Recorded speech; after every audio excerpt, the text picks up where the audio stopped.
Amis téléspectateurs, bonjour et ravi de vous retrouver au sommaire de ce rétro-flash rentrée des classes du personnel administratif et des enseignants ce lundi.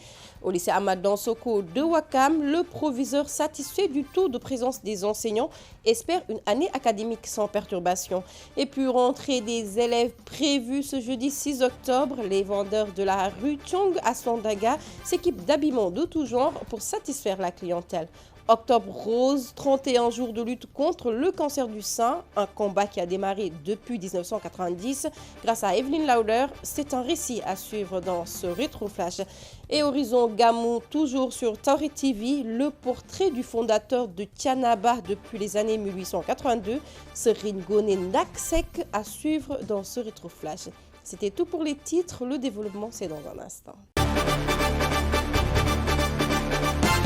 Bonjour et bienvenue. Je vous le disais tantôt, la rentrée des classes du personnel administratif et des enseignants s'est déroulée ce lundi. Au lycée Ahmad Dansoko de Ouakam, toutes les dispositions ont été prises pour une bonne rentrée des élèves prévue ce jeudi. Le proviseur, après s'être félicité du taux de présence des enseignants, espère une année académique sans perturbation. Omar Diagne a d'ailleurs annoncé un réaménagement des emplois du temps afin de rattraper les heures perdues l'année dernière à cause de la grève des syndicats d'enseignants. Ces propos sont recueillis par Aïssatou Faye Bodian. Le proviseur du lycée Ahmad Dansoko de Ouakam rassure quant aux dispositions prises par rapport au démarrage des cours. Il se dit d'ailleurs satisfait du taux de présence de son personnel. Bon, la majorité, n'est-ce pas, même les collègues absents ont appelé pour dire qu'ils étaient empêchés. Mais globalement, le taux de présence est satisfaisant. Bon, nous, en ce qui nous concerne, les salles de classe sont prêtes, n'est-ce pas, désinfectées, les tables bancs remis à leur place, n'est-ce pas. Du point de vue matériel, nous avons fait le nécessaire, n'est-ce pas, pour rendre disponible, n'est-ce pas, l'usage des salles de classe et l'effectivité des cours à partir du 6. Il a procédé à un réaménagement de l'emploi du temps des élèves afin de combler le gap causé par la grève de plus de 3 mois des syndicats d'enseignants l'année dernière afin de rehausser leur niveau. Franchement, on espère une année scolaire beaucoup plus stable, on espère une année scolaire beaucoup plus calme, on espère travailler dans la sérénité et nous prions de vive voix pour que cela se réalise et nous avons bon espoir. Maintenant, par rapport aux grèves de l'année dernière, nous avons essayé cette année, n'est-ce pas, de rajouter quelques heures sur les emplois du temps. Là où, par exemple, la classe faisait 5 heures, on a essayé d'en mettre 6 à la limite du possible pour un peu rattraper ce travail-là, pour un peu rattraper ces cours-là perdus l'année dernière. Quant au personnel, il se dit prêt à entamer cette année scolaire et espère une année académique sans perturbation majeure. C'est passé l'année dernière. Je pense que ça ne va plus se reproduire. Au contraire, on va aller de l'avant. Parce que le gouvernement s'est engagé à vraiment honorer ses engagements. Vraiment, on doit rester optimiste. Nous sommes comment dirais-je, optimistes par rapport à l'année qui se profile. Espérons avec l'aide du bon Dieu parce qu'on ne démarre pas une année en prédisant des grèves et autres. On démarre une année de façon très optimiste.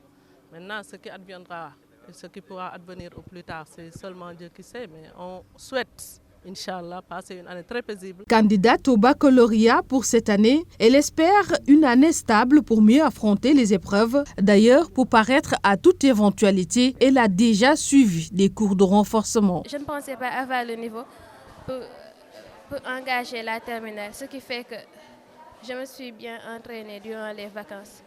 Parce qu'il y a eu beaucoup de grèves l'année dernière. Sur un éventuel déficit d'enseignants, le proviseur se veut rassurant. Omar Diagne indique que tout est fin prêt pour accueillir les élèves ce 6 octobre et a même appliqué le concept Ubitei Djangtei. Parallèlement, la rentrée des élèves approche à grands pas. En effet, à moins de 2 jours de l'ouverture, c'est la ruée vers le marché Sandaga, précisément à la rue Tchong, qui regorge de vendeurs de vêtements pour les enfants. Malgré la cherté des prix, les vendeurs assurent la qualité sur leurs produits et invitent l'État à avoir plus de considération à leur égard. Nos reporters se sont rendus sur les lieux. Suivons le reportage. À la rue Chong, l'ambiance de la rentrée est au rendez-vous. Pour les vendeurs, même si les bagages connaissent tous une hausse des prix, la fidélité des clients exige une compréhension et un sacrifice de leur part. Tout est cher à cette période à cause de la fidélité des clients. On est obligé de faire des sacrifices. Il y a des clients qui viennent acheter chez nous depuis plus de 14 ou 15 ans. Si cette personne vient vers toi, peu importe la cherté des marchandises, tu es obligé de faire des compromis. C'est des autorités qui viennent acheter ici. Tous les habits qu'on vend ici, à la rue Chong, vous ne les verrez qu'ici ou dans les magasins. Et là-bas, c'est encore plus cher à cause de la location des boutiques. Pour les vendeurs de la rue Chong, malgré la cherté des marchandises, tous les bagages sont de pure qualité et c'est parfois une grosse perte dans leurs bénéfices.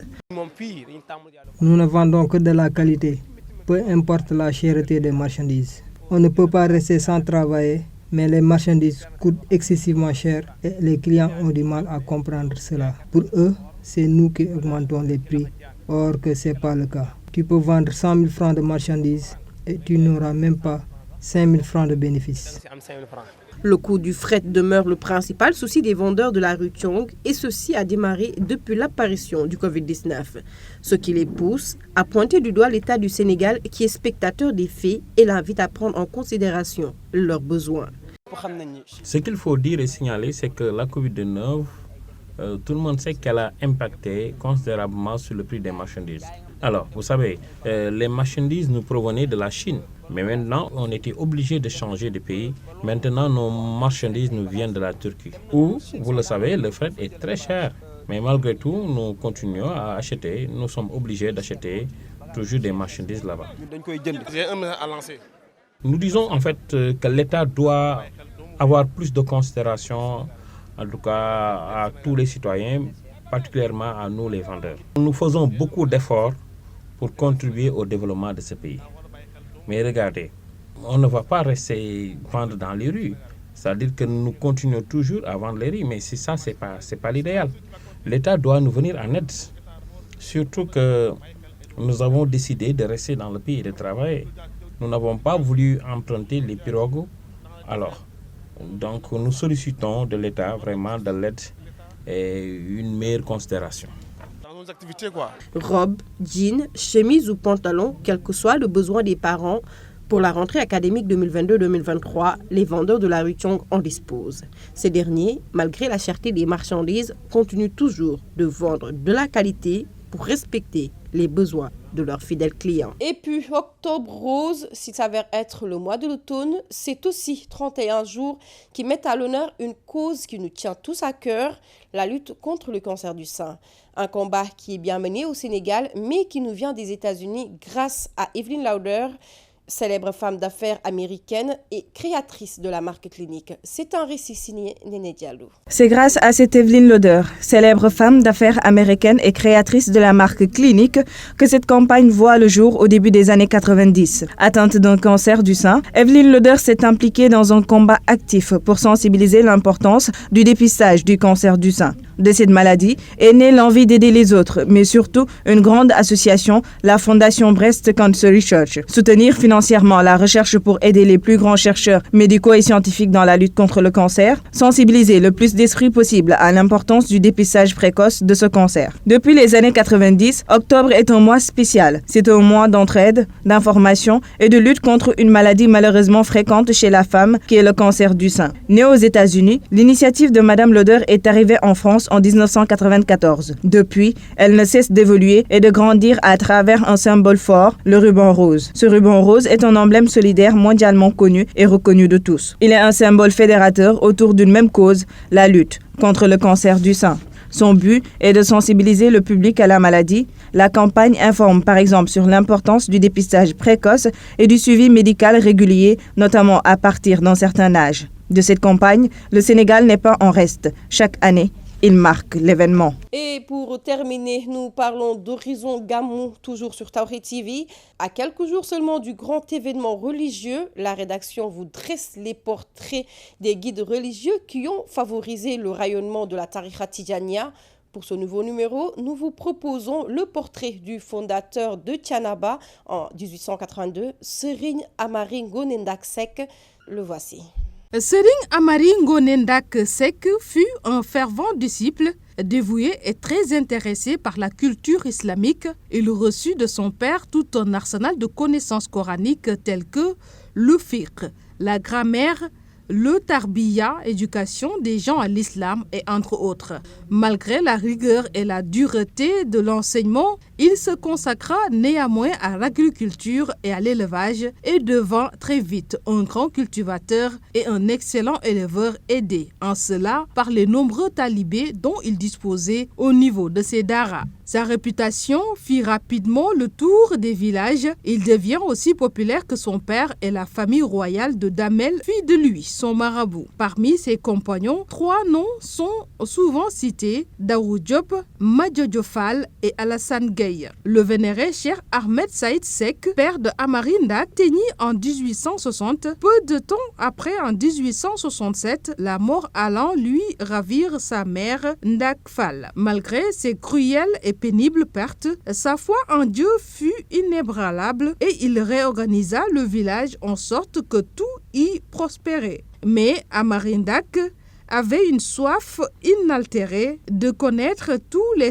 que renfermait le Coran et les grandes théories du soufisme. Il entendit parler de marabout installé à Saint-Louis et il décide d'aller le voir. C'est ainsi que, toujours assoiffé de savoir, il s'y rendit en 1870 pour rencontrer les vénérés Dahirou Madiou et son frère Cherou Ahmadou Bamba, fils de Mahdi Ahmadou Ahmed Ba. Après 3 jours de consultation satisfaisante où toutes les contraintes furent éclaircies, il reçut de ce dernier le fameux wird appelé Salatul Fatira, wird que les 2 frères avaient reçu de leur père, le vénéré Mohammadou Ahmed dit l'Imamoul Mahdiyou, lequel, comme Cherou Omar Foutiyou Tall, a été un co-disciple à l'école du sage Abdel Karem Nagel dit Abdul Karim Ba en Mauritanie. À la fin de leur étude, ces derniers chers reçurent le wird et avaient aussi bien l'ijasa et autres distinctions qui leur conféraient les pouvoirs de donner le wird et de nommer des Moukaddam. Ils furent alors les dignes représentants de la Tahira Tidjane dans toute la contrée. Abdul Karim, leur maître, avait pris le wird de Maouloud Fall qu'il avait de Muhammadou Hafaz qu'il avait directement de Cheikh Sidi Ahmed Tidjane Chérif, fondateur de l'ordre des Tidjanes. Il est né à Aïdou Madi en 1737 et a été rappelé à Dieu à Fès au Maroc en 1815. Cheikh Ahmed Tidjane Chérif, petit-fils descendant direct du prophète Mohammed, paix et salut sur lui, l'élu d'Allah et le guide vénéré et le fondateur incontesté de la confrérie Tidjaniya du monde. Amis téléspectateurs, voilà qui met fin à ce rétro-flash. Merci de l'avoir suivi. Excellente suite de programme sur Tawhid TV.